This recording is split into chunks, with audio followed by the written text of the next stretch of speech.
TRS. This morning we wake up to the news that a police officer was shot. Suspect was shot, both in critical condition.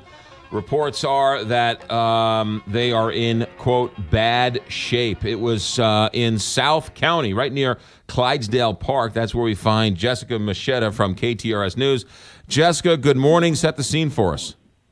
Good morning, McGraw. I'm just now getting on the scene and gathering information. Here's what we know now. This is at the 10,700 block of Arno, as you said, in the Afton neighborhood. It happened about 5:04 this morning when police officers were called to respond to a disturbance. Now, once they got here on the scene, a suspect immediately opened fire, hitting one of the officers. The other officer returned fire, critically injuring that suspect. Now, both the injured officer and the suspect have been taken to the hospital. Like you said, they're both in critical condition. John Belmar, the police chief, St. Louis County Police Chief, is holding a press conference at the police headquarters in Clayton at 9:30, and that's when we'll find out more information. And of course, once we find out, we'll be bringing you that news, and we hope to find out several more details at that time. Do we know why the police were called to the area at 5 o'clock in the morning in the first place? We don't. They're calling it a disturbance, and that's all we know at this time. I know that you just arrived there, but according to the Post-Dispatch, they were saying that there have been some issues in that neighborhood within the past few months of car break-ins and a couple of other disturbances. Have you heard that? I have not. However, we are going to be looking at some of the calls for service in that area. It does seem like there are a couple of hot spots in this area that police have been responding to. Are the people are the neighbors out on the street? Are people talking? What's the scene like now?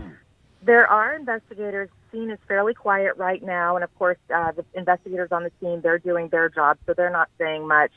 And from dealing with Chief Belmar in these types of situations before, he has been extremely open and candid. So I can only assume that we'll find out a lot more whenever we meet with him in about an hour. Yeah. The police officer was shot. Do we know how many times he was shot? Do we know how many shots were fired at him? No, we do not. Yeah.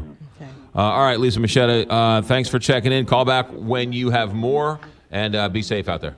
Absolutely. All right, good. That was Jessica Machetta. Jessica Machetta, what did I call her? You called her Lisa. Okay, well, I knew I was going to call her the wrong thing at some point. You had it right the first time. St. Louis County Police also giving us some information. The officer's 33 years old, and he has 4 years on the force. He is surrounded by his family and friends at the hospital right now. And in about 50 minutes or so, there's going to be a news conference where we find out more. We did hear from Sam Dotson earlier today. He, of course, called in and to talk about his situation in the city, but he, of course, we asked him what he knew, and he said he knew just as much as everybody else that they are in, quote, bad shape, and that we'll all wait and see what happens. You referenced the Post-Dispatch. There have been car break-ins in the area. About a month ago, somebody walked down the street and broke in a bunch of car windows. There were reports of a robbery, but otherwise, Green Park neighborhood, which I don't know too much about, but from the people, Willie and Kay, who work here, say it's a very quiet, nice, middle, upper class neighborhood that is sort of, what you'd expect in South County. So we'll just wait and see. But that's